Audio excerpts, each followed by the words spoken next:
Monroe's mother had always been much better at starting things than finishing them.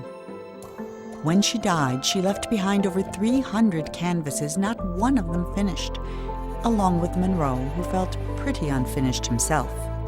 The orphanage allowed him to keep only one painting, and so he chose the unfinished Swan that had always been his mother's favorite. But that night, he woke up to find the swan had disappeared. So he took his mother's silver paintbrush and followed the footprints into a little door he hadn't seen before.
For the first time in weeks, Monroe felt good. He felt even better when the wind pushed him close enough to reach the swan. He was feeling so good, in fact, that he forgot all about his fear of heights. But when the swan wriggled free and Monroe fell over the side, he remembered almost immediately. That might have been the end of Monroe if this were a shorter story, but it isn't, which is why Monroe's troubles were just beginning.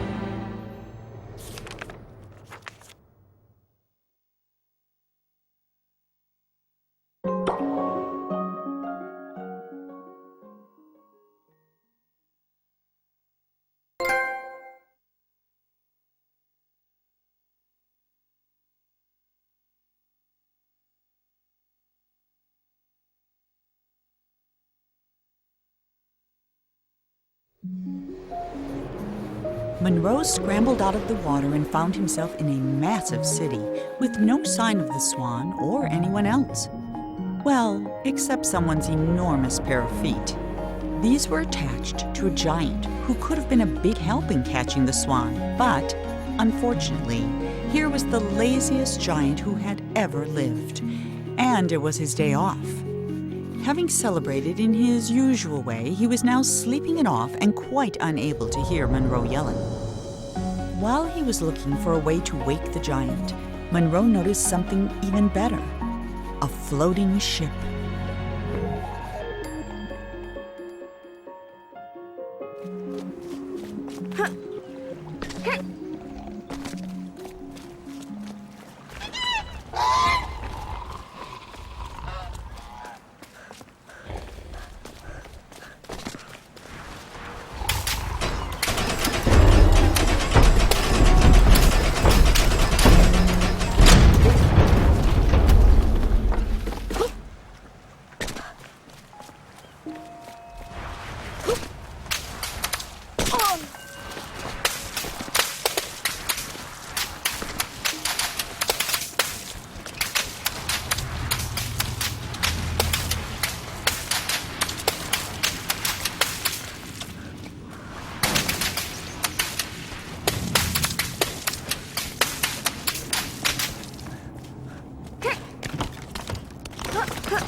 Monroe waved goodbye to the giant and set sail. But no matter how fast he went, the Swan was always just out of reach. And not for the first time that day, Monroe suspected he was being led somewhere. Then they flew into a cloud, and everything went black.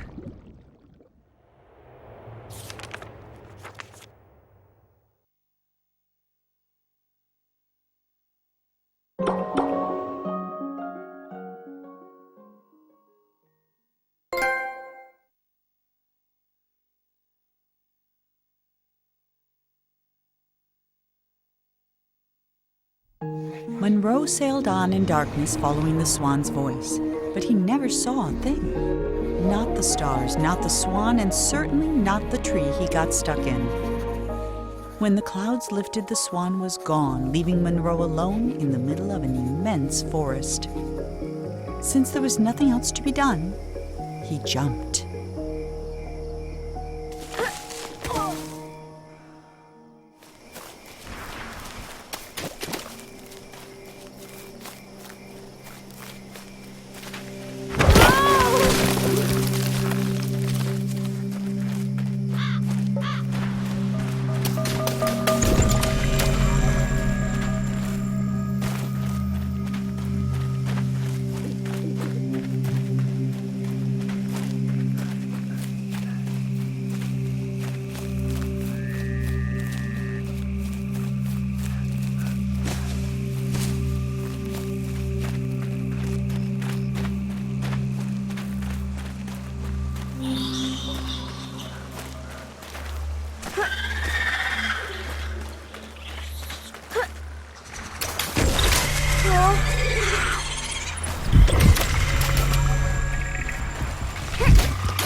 Creating perfect kingdoms only to attract less than perfect subjects.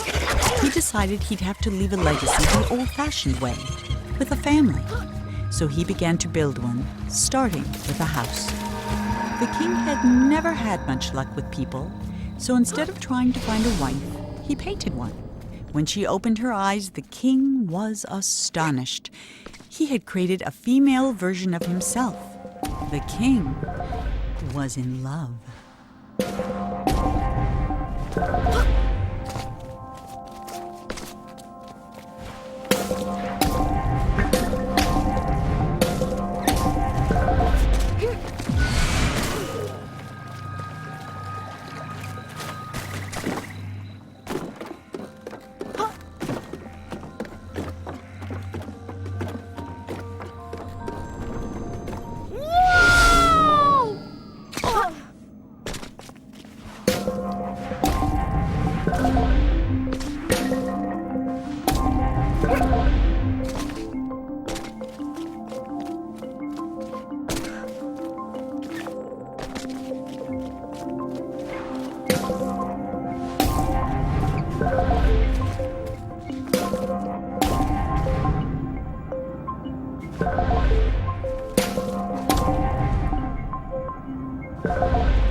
Monroe stood there trying to think of something to say. The statue shuddered, and the hatch slammed shut. And now there was no more need for talking. The king was awake.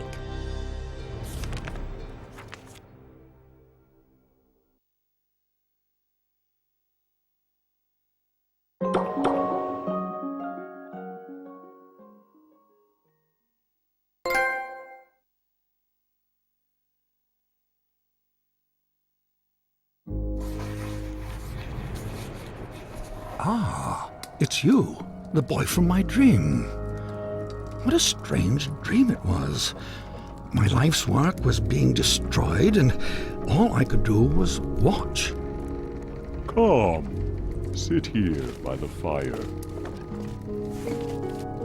It all began right there, in the house I grew up in.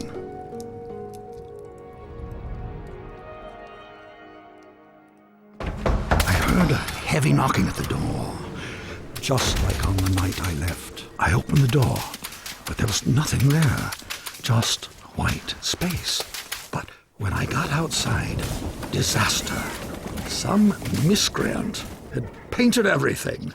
My garden was ruined. And then my statue spoke and said, "Help me! Some little hooligan is running around splattering everything in the garden. I think he's headed for the..." Something got in my mouth. Oh dear.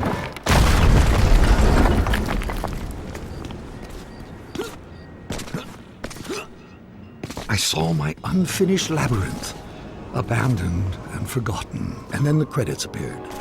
Your dreams have credits? Oh yes, and subtitles.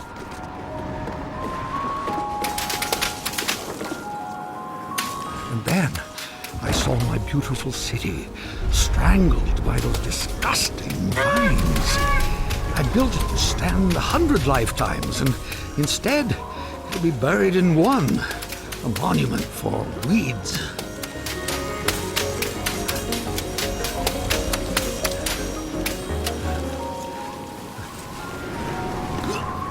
The dining hall was full of people, like the old days. It smelled like roasted goose. For a moment, I was happy. Then suddenly, I was alone again. The world had become cold and dark. I felt my own death rising up around me.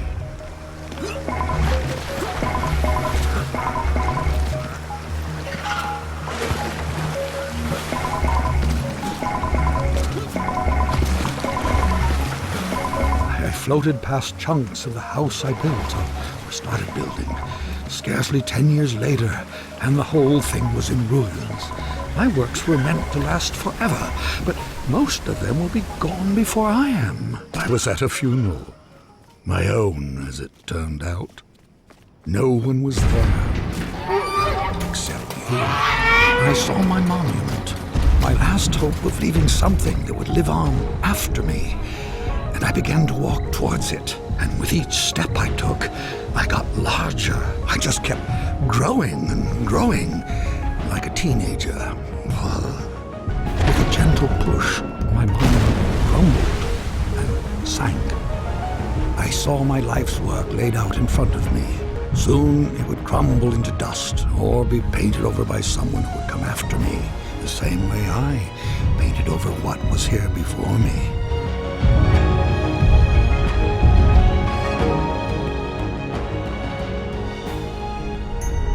When the universe ended, I knew that everything I'd made was over. And as I sat there, looking out into the darkness, I thought back on all the things I'd built and left unfinished. I realized something. I wasn't sad that it was all gone. I had fun making all that stuff. I would have done it anyway. And then somehow I knew that when I woke up, all my work really would be destroyed. And that's when you showed up. I don't know how you got here, but I'm glad to see you. I have something for you. This brush isn't mine anymore. My work is over. It belongs to you now. I hope it makes you happy, and that someday they will say, he is a better man than his father. That door will take you anywhere you want to go. But leave quickly, child. None of this will last for long. And that night, even though he was very tired, Monroe did something that would have made his mother very happy. He painted.